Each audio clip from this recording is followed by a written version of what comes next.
Ya, kita lanjut. So, what is power and authority?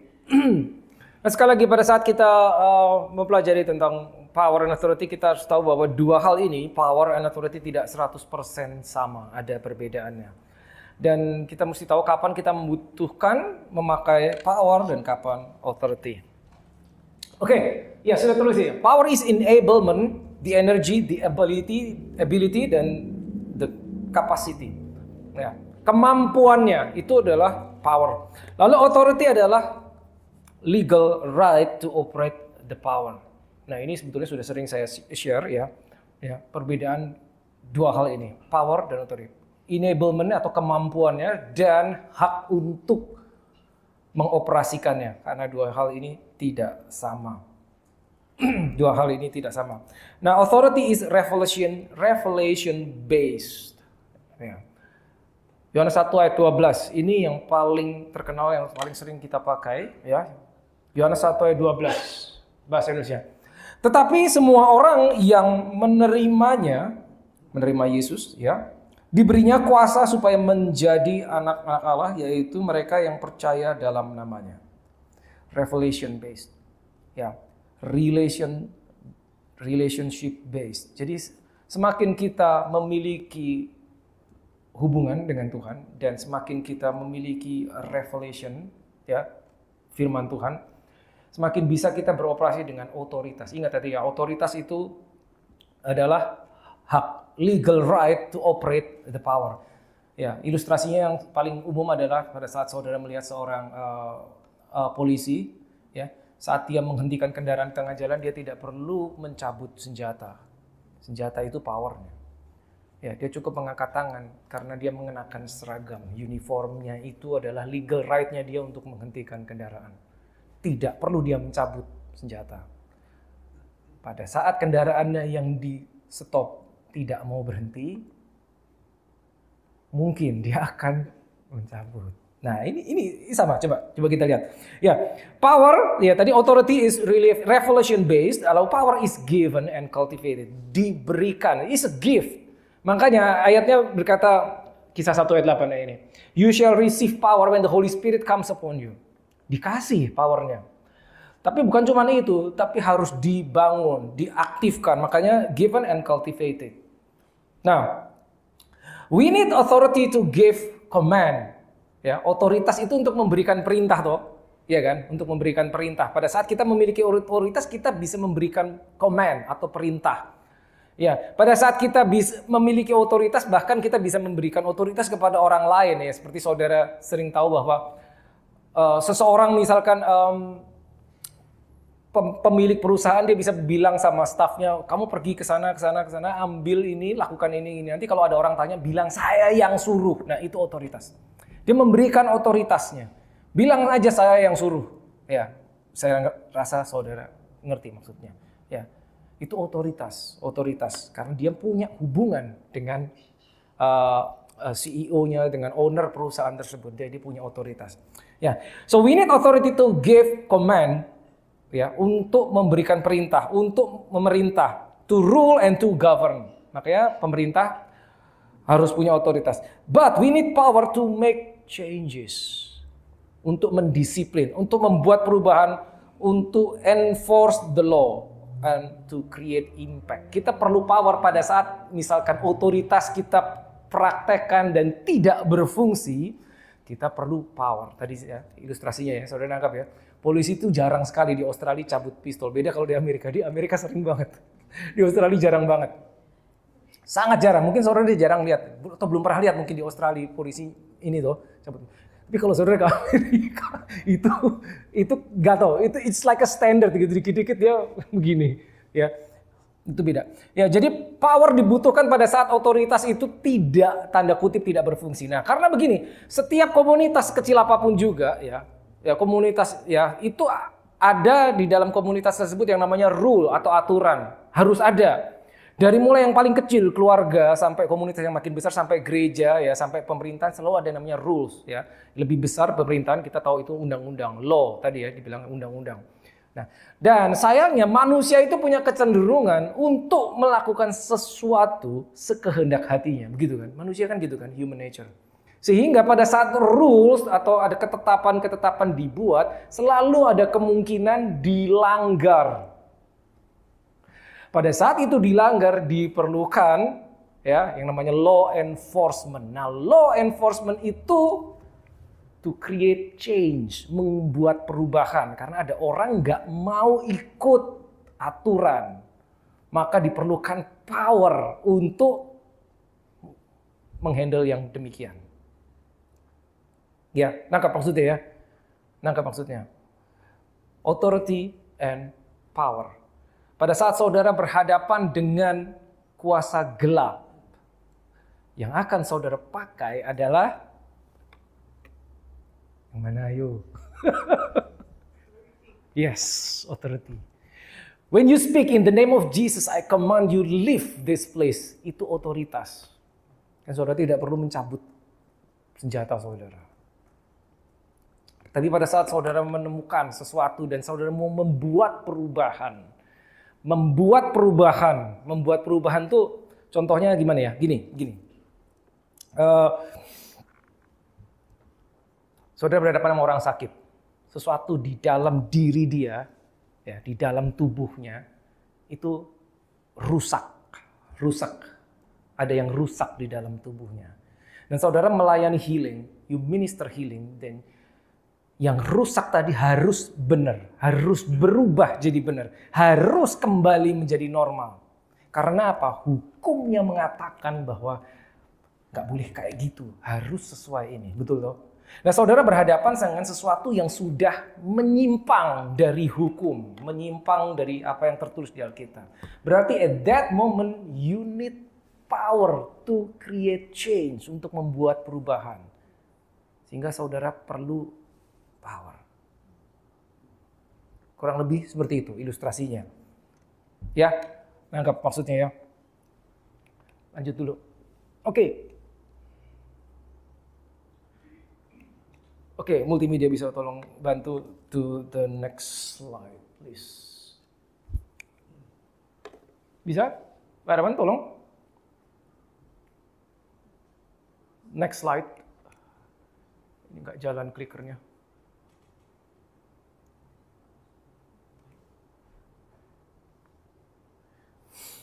Ya, belum.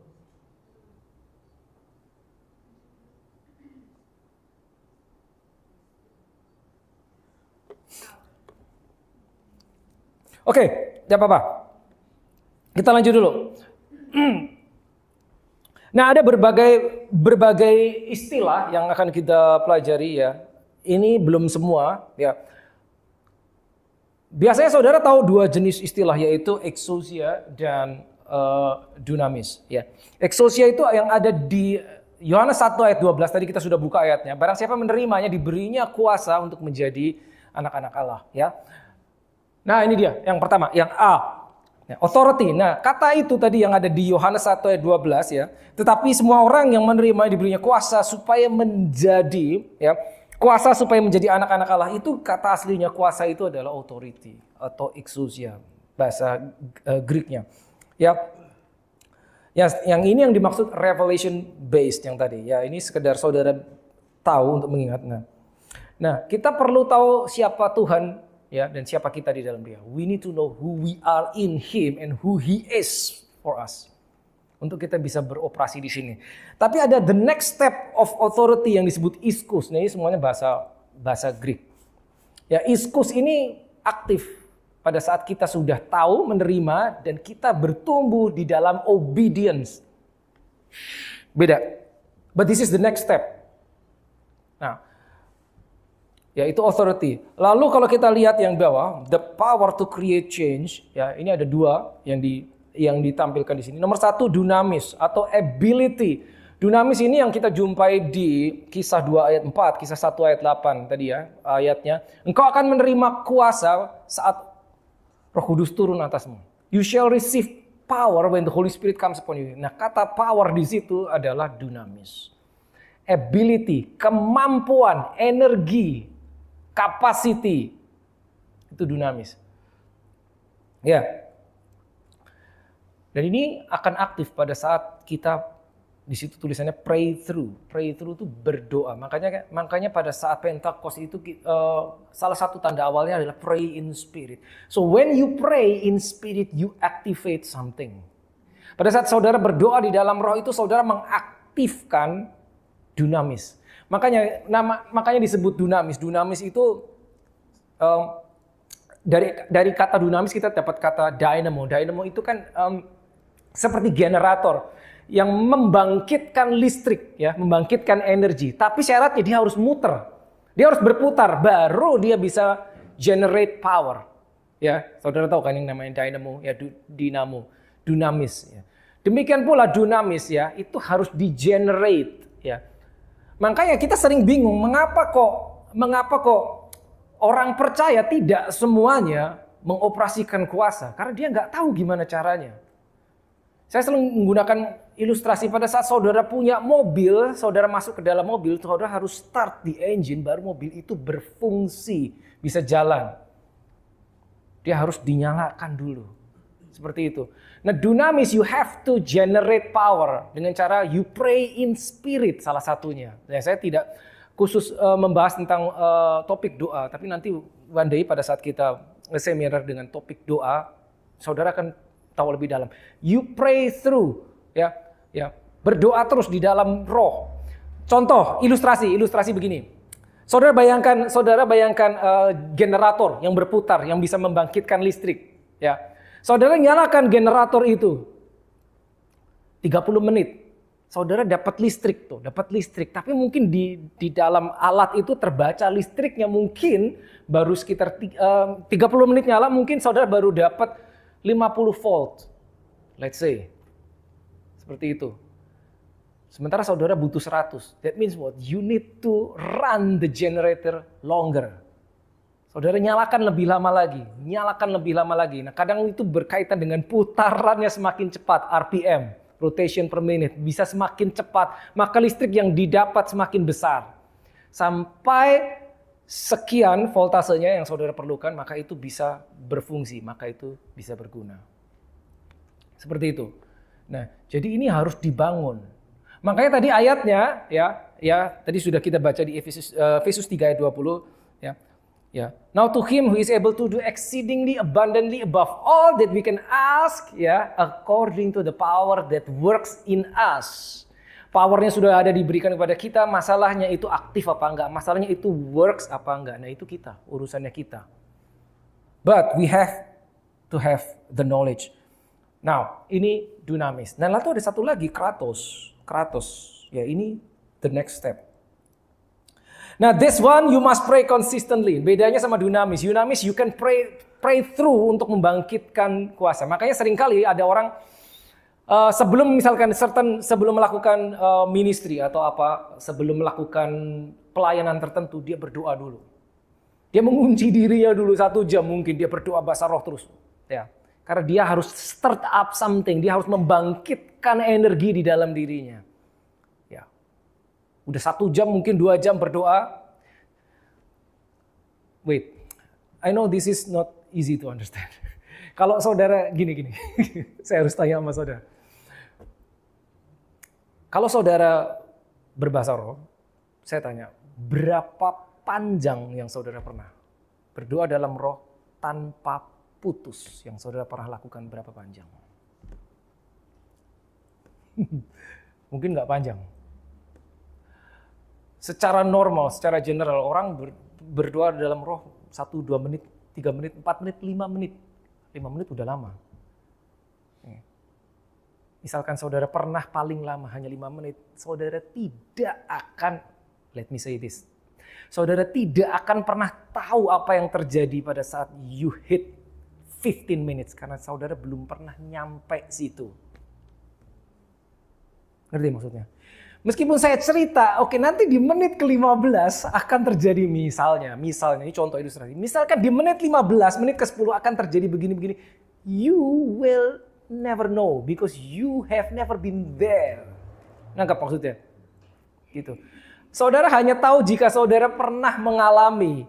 You pray in spirit for 5 minutes and then you keep going sampai 10 menit. And then you keep going sampai 15 menit. And then you keep going, you pray through sampai 20 menit, baru saudara ngerti apa yang saya maksud. Makanya ini salah satunya yang menghambat adalah logical thinking kan, betul kan? Apa sih bedanya ya berdoa dalam roh 5 menit sama 15 menit, apa sih bedanya? Begitu kan? You will never know until you do it. Tapi ada di tempat tertentu, then you will know. And then you will feel and you will get something. Kembali ke ilustrasi, generator itu nggak langsung nyala, jebret langsung dapat listrik. Enggak, dia perlu running sekian waktu, baru saudara dapat listriknya. Susah dipahami, karena mungkin kalau zaman dulu di Indonesia yang suka apa ya, mati listrik, mati lampu. Di sini mungkin jarang, di Indonesia masih suka gitu zaman dulu. Maka di rumah-rumah mereka suka ada yang generator gitu kan, iya kan? Itu begitu, yang kadang nyala itu mesti ditarik tuh. Itu begitu nyala, langsung dapat listrik serumah. Enggak, kan udah nunggu dulu kan beberapa menit toh. Seperti itu, kurang lebih seperti itu, ilustrasinya seperti itu. Jadi begini saudara, meskipun kita saat ini, oke saya mau pelayanan nih, oke saya mau memimpin pujian, katakanlah saya mengunci diri 1 jam 2 jam berdoa dalam bahasa roh. Oke, I'm charged, I'm fully charged. Lalu melakukan pelayanan, wah luar biasa, profetik terjadi, orang dijamah Tuhan rebah bahkan. Amazing, full power kan.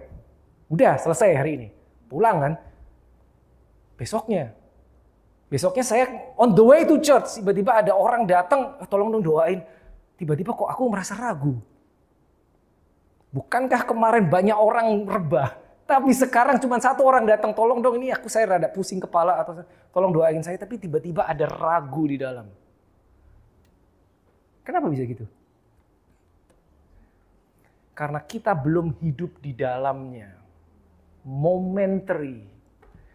Kita hanya bisa aktif pada saat generatornya nyala. Ngerti maksudnya? Tapi yang ini, you live in that. Makanya, you must pray consistently, keep praying, terus berdoa, sampai a certain period of time. Yang pertama tadi, yang atas, kita pray through. Oke, saya perlu sekian, oke saya doa 1 jam nih. Saya doa 2 jam. Ya, itu akan menghasilkan kuasa. Yes, betul, tidak salah. Tapi tidak otomatis kita hidup di dalamnya. Makanya tadi tiba-tiba besok saya ketemu kasus yang tanda kutip cuman doain orang sakit kepala, tiba-tiba ragu atau aduh gimana ya, ragu. Karena saya belum hidup di dalamnya. Contohnya seperti itu. But yang kedua, kita bukan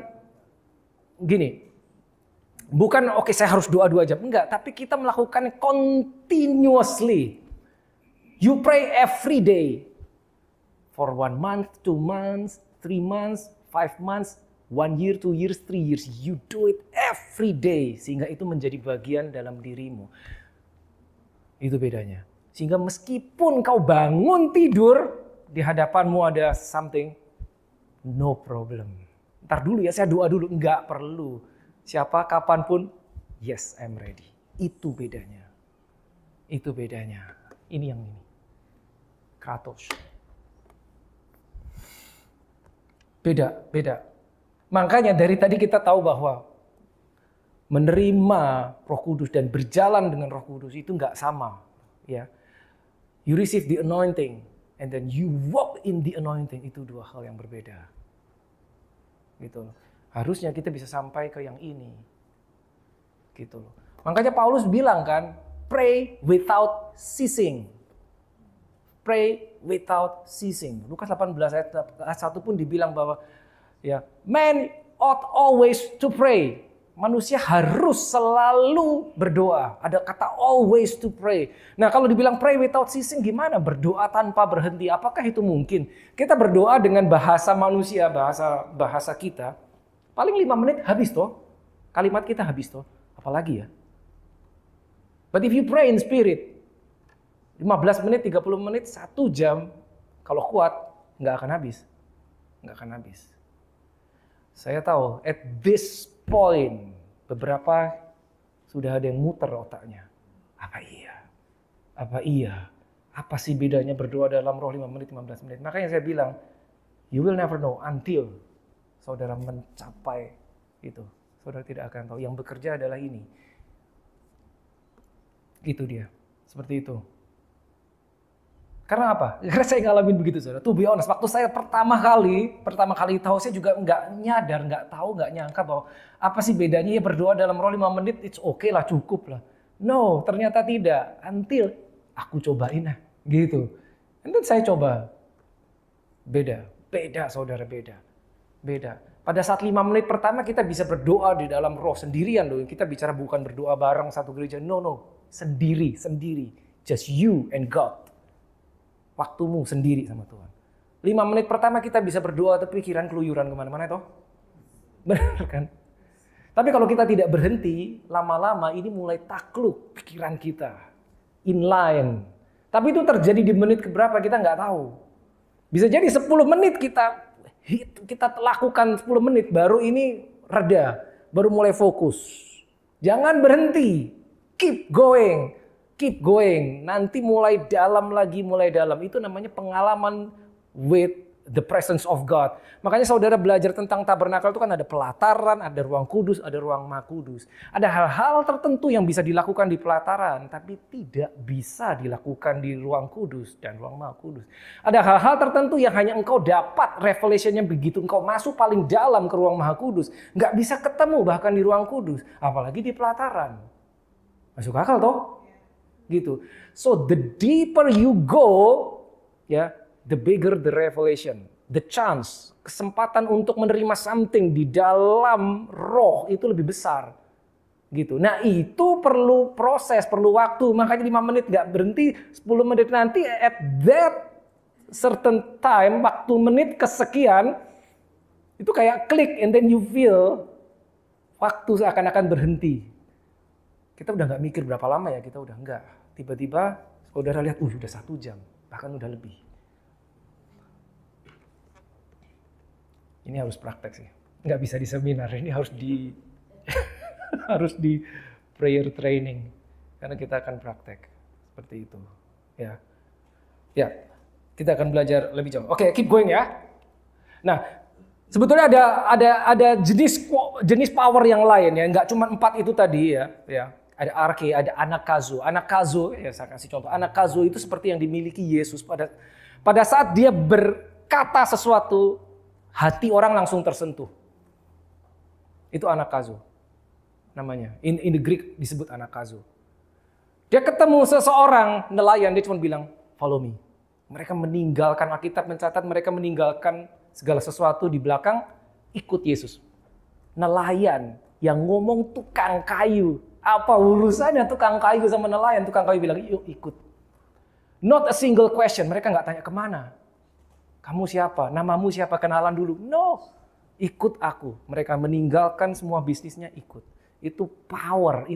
Pada saat when you say something, itu masuk menyentuh hati orang yang paling dalam. Petrus berkhotbah 5 menit, 7 menit. 3.000 orang bertobat. It's anakazo. Power to force, power to compel. Itu anakazo. Ya, but anyway, saya nggak bawa itu di sini. Oke, next ya, the importance of the word of God in operating power. Nah, seperti saudara tahu, firman Tuhan ini mutlak, penting banget. Mengetahui firman Tuhan penting sekali dan tidak bisa ditawar. Mengapa? Nomor 1, karena the word carries power because the word is God. Yohanes 1 ayat 1. In the beginning was the word, and the word was with God, and the word was God. Kita tidak bisa mengoperasikan kuasa tanpa firman. Tidak bisa, saudara. Tidak bisa. Firman Tuhan, pada saat kita tahu firman Tuhan, ya, ini bisa buat orang non-believer hanya sebagai buku sejarah. Hanya sebagai buku petuah. Ya, berisi nasihat. Yes. Tapi buat orang yang di dalamnya ada Holy Spirit-nya, this is powerful. Beda. Bukunya sih sama, betul. Jadi kita tidak bisa mengoperasikan kuasa, beroperasi dalam kuasa tanpa firman, di luar firman. No, we cannot. Nah, the word of God is law in the spirit. It's a written law upon this universe. Maksudnya apa? law in the spirit. Kalau saudara tahu pada saat saudara mundur ke Kejadian pasal 1, segala sesuatu di muka bumi ini diciptakan dengan firman. Betul kan? Pada saat Tuhan menciptakan, jadilah terang, maka terang itu jadi. Langit, bulan, bintang semua hanya diciptakan dengan firman. Nah, sehingga pada saat kita tahu konsep, sekali lagi, dan kita mengambil firman-Nya, kita percaya dalam hati, taruh di mulut dan kita lepaskan, maka itu semua itu tadi yang diciptakan oleh firman, mereka akan merespon because they understand the word. Wih, benda mati. Yes. Kenapa? Mereka diciptakan pakai ini juga, sehingga begitu ini dilepaskan mereka merespons. I believe this is logical. Betul kan? Ya. Konsep, tapi itu konsep. Ya, kita harus tahu dulu. Oke. Nah, the word is like legal statement in the spirit realm. Legal statement. Legal statement itu gini. Sebetulnya itu nanti di session berikut. Tapi it's okay, gini. Realm of spirit itu real tapi nggak kelihatan.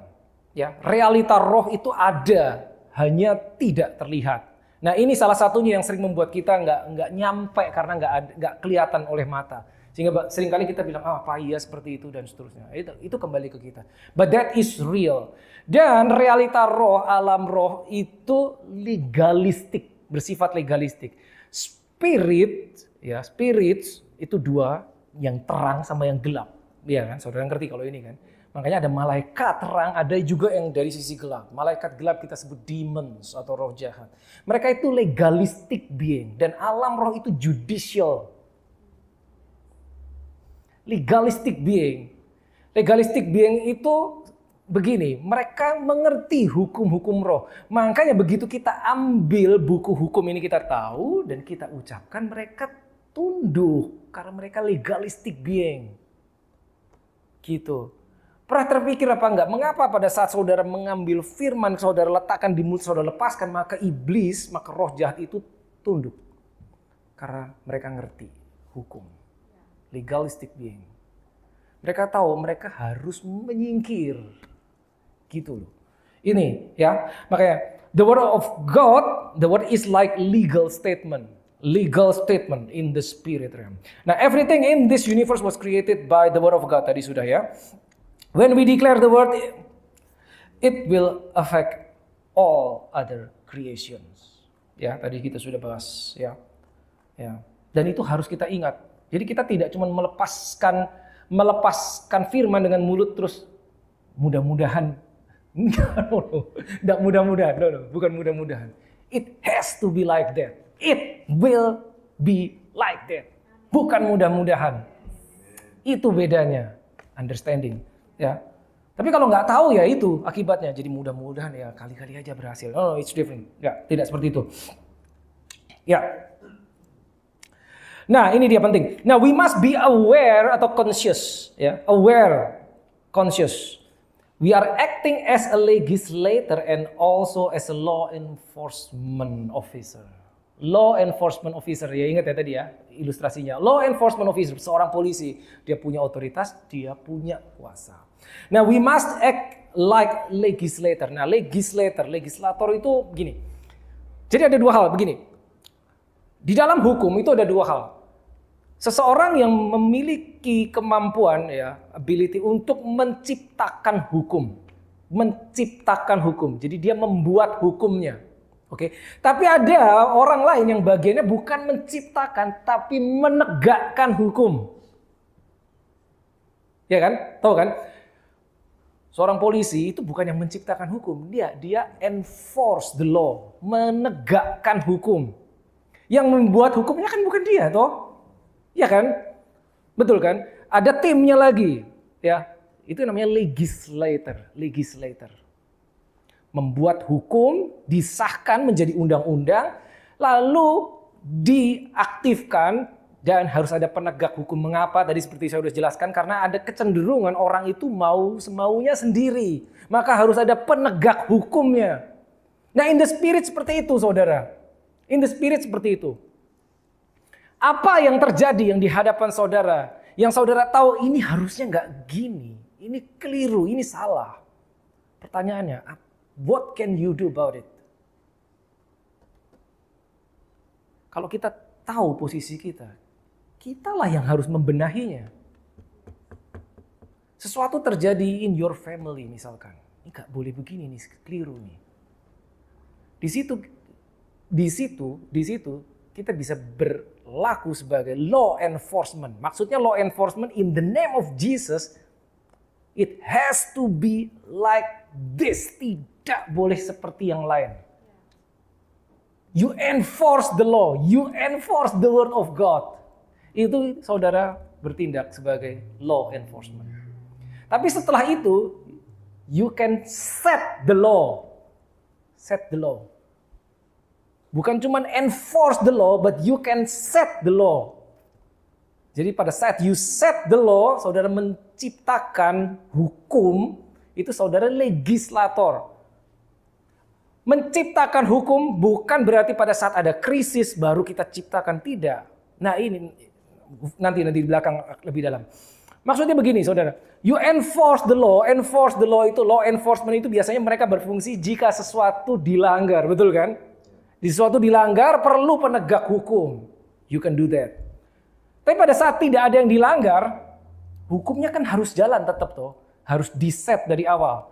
Nah itu you are legislator, engkau ngeset hukum itu gini. Dalam nama Yesus di teritoriku tidak boleh ada begini. You release that. Now this is deep. Saya nggak tahu saudara bisa paham ini apa enggak. But may God give us understanding. Kenapa? Karena itu legislator. Jadi kita tahu yang sebenarnya, kita ambil dan kita bertindak. I will legalize this in my territory. Tujuannya apa? Supaya tidak ada terjadi sesuatu yang di luar ini. Tapi jika terjadi yang di luar ini, kita bertindak sebagai law enforcement officer. Ya, nangkep ya? Itu dua hal yang berbeda. It's two different things. Sorry, ya. Sekali lagi, we must be aware and conscious. Now, without knowing the word of God, we cannot operate in His power. That's obvious. Tadi kita sudah bahas. Now, to operate in power and authority ini penting sekali. We must submit under His authority. Nanti di session terakhir saya akan bahas juga. Pada saat kita mengoperasikan dan kok kayaknya nggak berfungsi. Kok kayaknya nggak berfungsi. Nah, itu nanti di session terakhir. Tapi ini penting sekali. To operate in power and authority, we must submit under His authority. To operate in His authority, we must submit under authority. Ayat yang sudah disebut. James 4, verse 7. Yakobus 4, ayat 7. Ya. Bahasa Indonesia, ada yang ingat? Tunduklah kepada Allah dan lawanlah iblis, maka ia akan lari daripadamu. Submit to the Lord. And resist the devil and he will flee from you. Ayatnya berkata gitu. Nah sebelum you resist the devil and akibatnya he will flee from you. Nomor satu adalah you have to submit.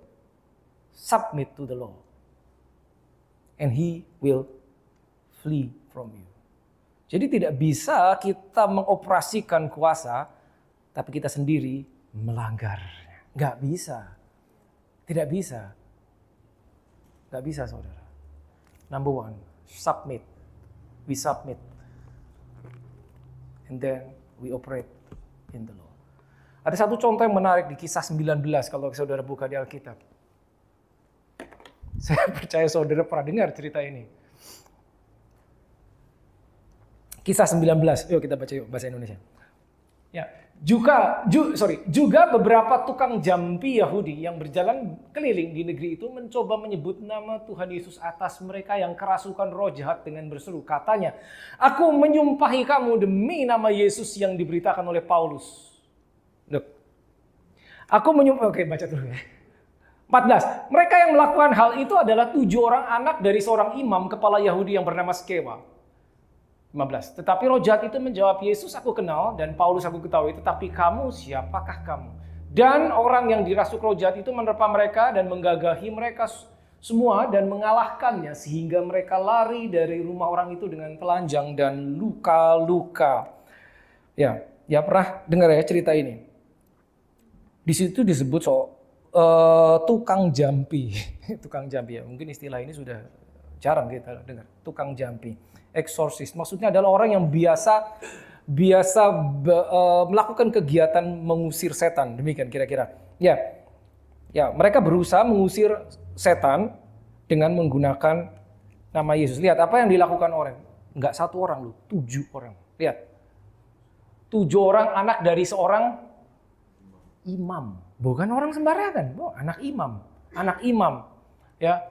Anak imam bukan imam biasa, imam kepala pula. Jadi sebetulnya mereka tahu. Tapi ini yang mereka lakukan. Lihat. Ini dia nih.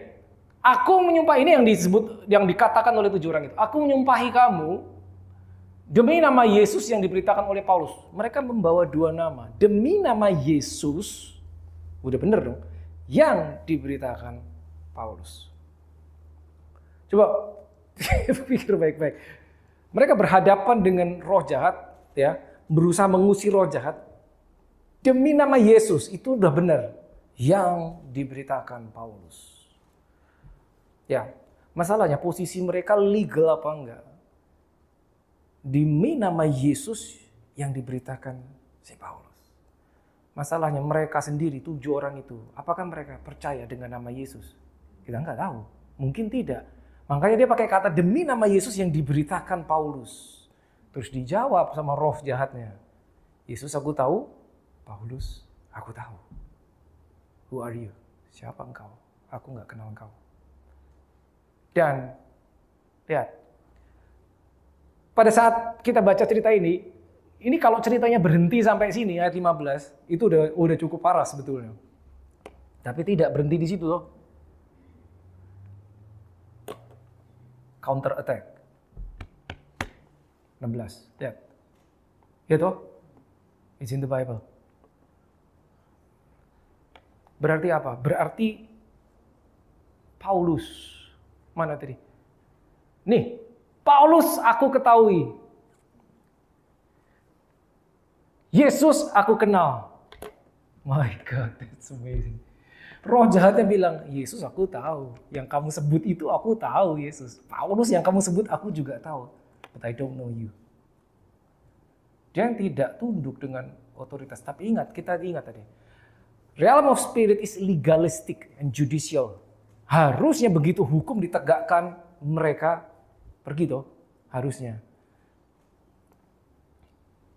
Tapi understandingnya ada apa enggak? Berarti di sini kita belajar apa? Paulus itu punya reputasi. Paulus punya reputasi. The more, tadi udah kita baca, the more knowledgeable you are, the more dangerous you are. Saat engkau punya pengetahuan akan firman semakin banyak, engkau akan semakin berbahaya buat yang gelap. Paulus berbahaya. Saya tahu Paulus. I know Paul. Jesus I know. Who are you? Gitu. Makanya Yakobus 4 ayat 7 tadi. Submit. Nomor 1. Submit to the Lord. Taat. Tunduklah kepada Tuhan. And then resist the devil. Lawanlah iblis. Maka ia akan lari daripadamu. That's very important. Lanjut terus. How to walk in the power of God. Ada beberapa hal. Mungkin ini sedikit praktikal. Ya, oke. Rasanya saya akan spend cukup lama di sini, but it's okay. Ya, how to walk in the power of God. Nomor 1, kita perlu revelation. Ada at least 3 jenis revelation yang kita perlu punya untuk bisa bergerak, beroperasi di dalam kuasa dan otoritas. Nomor 1, revelation of who God is, that is important. And revelation of who you are in Christ. And revelation of what He has done. 3. Nah, di situ ada Hosea 4 ayat 6. Saudara ingat ya, Hosea 4 ayat 6 itu kalau bahasa Indonesia sayang tidak sama dengan bahasa Inggris aslinya, ya, isinya. Hosea 4 ayat 6 ya. My people are destroyed because of lack of knowledge. Umatku binasa. Ya, kalau bahasa Indonesia saya tidak begitu akurat. Ya. Umatku binasa karena lack of knowledge, kurang pengetahuan. Ya, kalau kita baca lanjutannya, kurang pengetahuan bukan karena nggak ada pengetahuannya. Ada, tapi mereka menolak pengetahuannya. Kurang pengetahuan bukan nggak ada pengetahuannya, tapi kita menolak pengetahuannya. It's written in the Bible, Hosea 4, verse 6. Ya, yang versi bahasa Inggris ya, versi bahasa Indonesia tidak sama. Nah, revelation of who God is. Penting, nomor 1, revelation of who God is. Makanya tadi saya sampaikan bahwa sayangnya tidak semua orang nyadar atau tidak semua orang memiliki revelation that God is also a king. Banyak orang tahu He is our Father. Father urusannya sama son, betul kan? Ayah anaknya, Father urusannya. But King itu urusannya sama ambassador. Jadi kalau saudara beroperasi, if you are operating as ambassador or as representative of kingdom, you are dealing with the king, not with the father. Meskipun dia adalah father, will always be your father. Tapi protokolnya adalah you are dealing with the king. Nangkep maksudnya? Gak sama karena, tidak sama saudara. Tidak sama, tadi saya sudah jelaskan bedanya apa. Ya. Karena ambasador itu utusan negara. Ya, yang mengutus rajanya atau kepala negaranya, the king himself. Itu bedanya. Makanya revelation of who God is itu penting sekali. Itu penting sekali. Ya. Jangan salah bahwa God is our Father, selalu dan akan selalu demikian. But lack of understanding about kingdom and kingship, God's kingship, itu akan menyebabkan kita bisa bingung pada saat kita harus beroperasi sebagai utusan atau ambasador. Karena pada saat itu kita mengoperasikan kuasa. Saudara. Saudara lihat Matthew, Mark, Luke, and John. Injil, 4 Injil, Matius, Markus, Lukas, dan Yohanes. Yesus di depan muridnya itu mengajarkan selalu Yesus kan selalu menyebut your father. Your father will help you. Your father will forgive their sins. Jadi dia selalu menyebut God sebagai bapaknya. Dan di hadapan muridnya dia selalu ngomong gitu, your father, your father, your father. Selalu menggunakan kalimat itu. Kalau saudara nyadar di Injil itu begitu. Karena cuman dia yang bisa mereveal, mengajarkan Father, karena dia the Son, betul kan? Gitu. Your Father di depan muridnya gitu. Tapi perhatikan pada saat dia deal dengan orang Farisi ahli Taurat dan pada saat dia melayani, ngusir setan. Posisi dia apa? Posisi dia king. Otoritas yang dia pakai. Dia nggak bilang my father will do. No, enggak bilang gitu. Dia enggak bilang gitu. Dia keluarkan statement legal. Statement legal. Makanya tadi saya udah bahas di depan. Pada saat dia dicobai iblis, dia tidak mengkonfes, my father loves me so much. Iblis, ngapain kamu di sini? Bapakku mengasihiku. Beberapa hari sebelumnya dia baru keluar dari sungai Yordan, ada suara berkata, inilah anakku yang kukasih. Begitu kan? This is my beloved son in whom I'm well pleased. Kan suara begitu tuh. Terbuka, langit terbuka, Roh Kudus turun dalam bentuk burung merpati. Habis itu dia masuk berpuasa 40 hari lalu dicobai. Pada saat dicobai dia tidak merefer ke kejadian itu. Dia nggak bilang sama iblis, iblis kamu nggak denger aku nih anak yang dikasih bapakku. Tidak, dia beroperasi beda. King, ada tertulis. Enforce the law. Apa maksudnya? Jadi revelation of who God is itu penting sekali. Itu penting sekali. Yesus begitu. That's the pattern. Yesus begitu. Ya. Revelation of who you are in Christ. Ini penting. Amat sangat penting. Karena kalau kita tidak tahu siapa kita akan salah berposisi. Posisi kita adalah anak. Status kita adalah anak dan akan terus anak. Sampai kapanpun kita memang anak, ya. Dia bapak kita. Itu tidak berubah, itu tidak salah. Tapi position kita, posisi beda ya sama identitas, sama status. Status kita anak, tapi kita sedang berposisi sebagai apa? It's different. Nangkap ya maksudnya ya? Ya. Saya sering pakai contoh begini. Kalau saudara lihat kerajaan Inggris dulu zaman Ratu Elizabeth masih ada. Ya, anaknya salah satunya ada Charles, terus apa tuh saya lupa adiknya. Itu mereka anak-anaknya itu mereka punya pangkat di kemiliteran. Pada saat perang Inggris itu mereka ikut. Mereka anak, tapi mereka bisa memposisikan dirinya sebagai prajurit. Pada saat maju perang, dia tidak bawa tagline aku anak. No. Enggak. Soldier. Gitu. Positioning siapa engkau pada saat apa diperlukan. Gitu loh.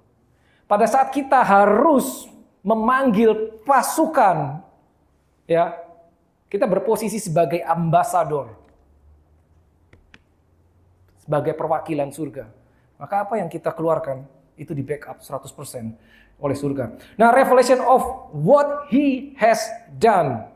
Apa yang dia telah lakukan, ini juga krusial, penting banget. Kenapa? Karena akan membuat kita lebih efektif. Sehingga kita tidak gini. Doa kita akan berubah. Kita tidak berdoa sesuatu, meminta sesuatu yang sudah diberikan.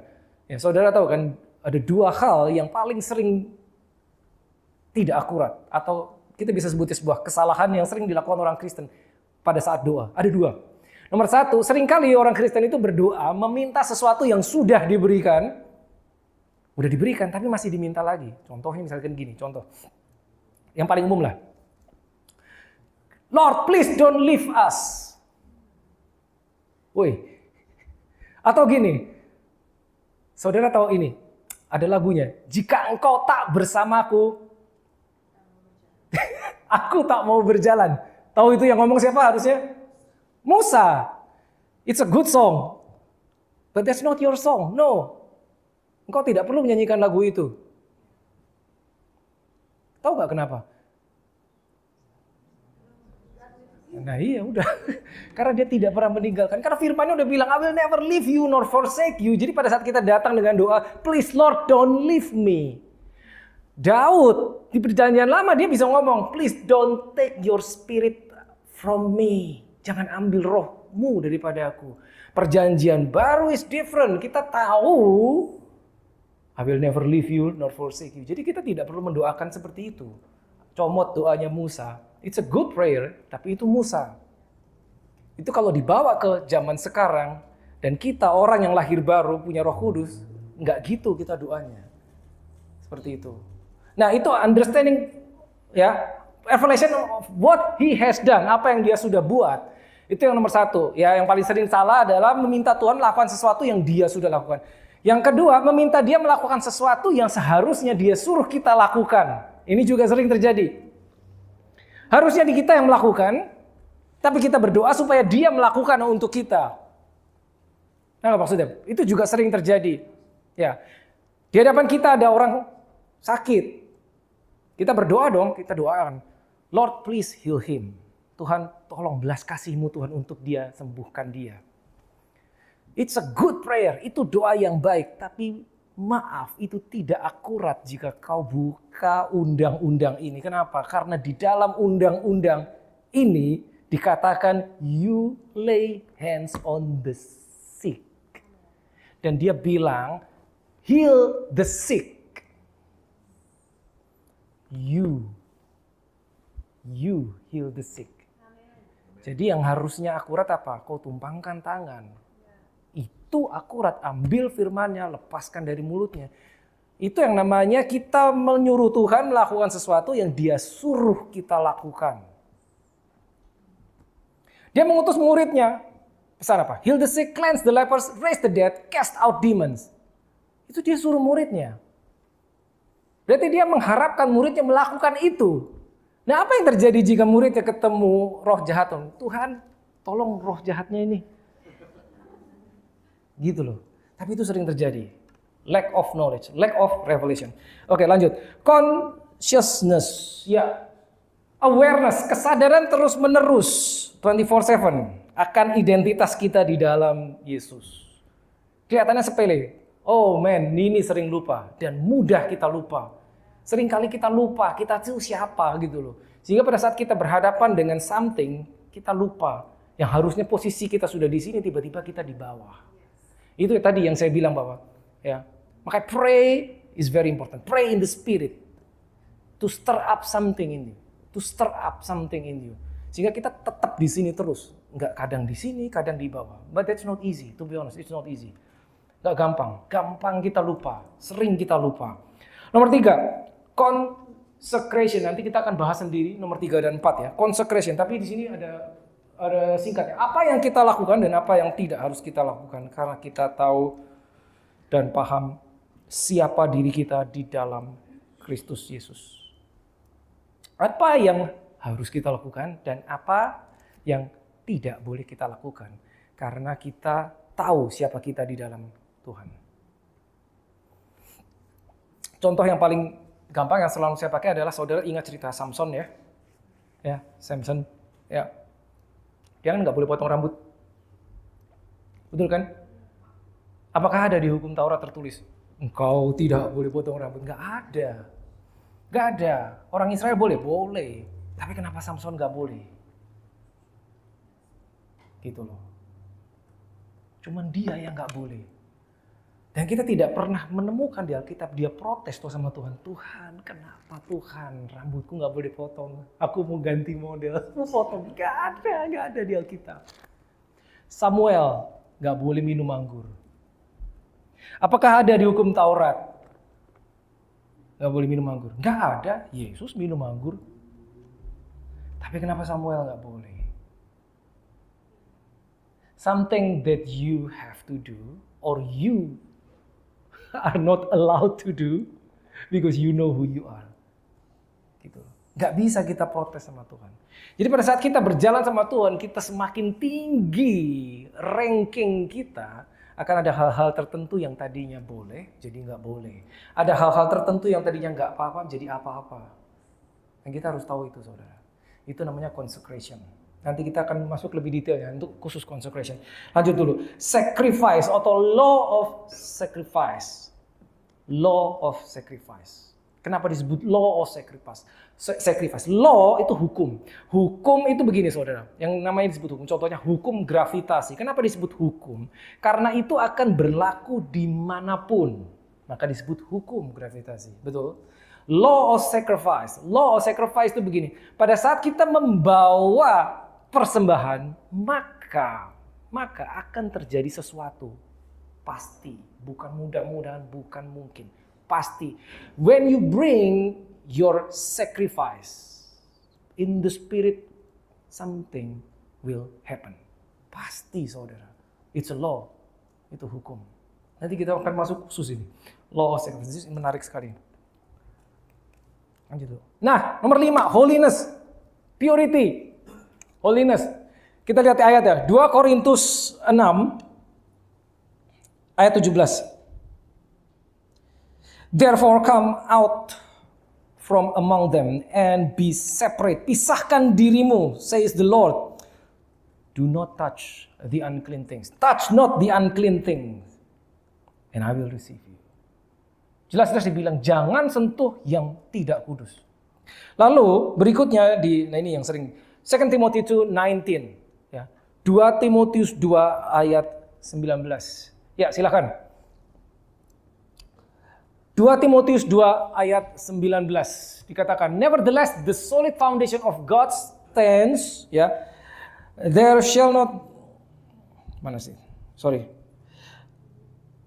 Having this seal, the Lord knows those who are his. Stop dulu sampai situ. The standard of the Lord stands sure. Di other translation berkata gitu. Standarnya Tuhan tidak berubah.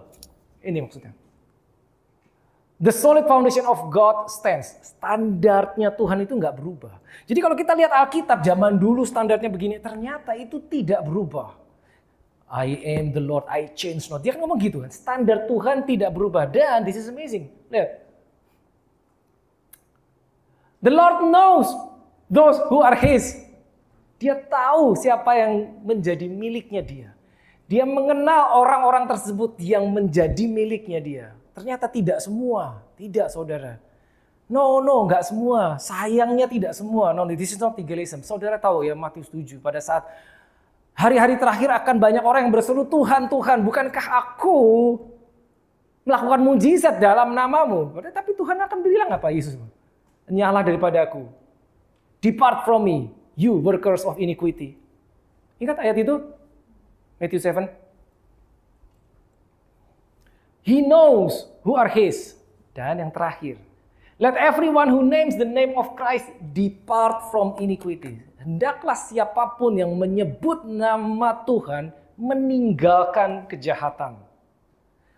Wait, maksudnya apa? Saudara, kita setiap berdoa, kita tutup doa kita dalam nama Yesus. Kita menyebut nama Yesus sehari berlebih dari sekali dong. Apakah itu doa makan, saudara mau pergi kerja, doa apapun juga in the situation, doa kita selalu kita close in the name of Jesus, dalam nama Yesus. Barang siapa menyebut nama Yesus, hendaklah ia meninggalkan kejahatan. Berarti pada saat kita menyebut nama Yesus, itu kayak di-scan, seluruh kehidupanmu di-scan. Are you doing something? Are you doing something against the law of God? Itulah makanya pada saat saudara tuang 3 sendok gula dan saudara minum kok nggak manis, something is wrong. Pada saat we practice power and authority, tapi kok hasilnya begini-begini, something is wrong. Bisa jadi ini. Oke, kita harus break dulu.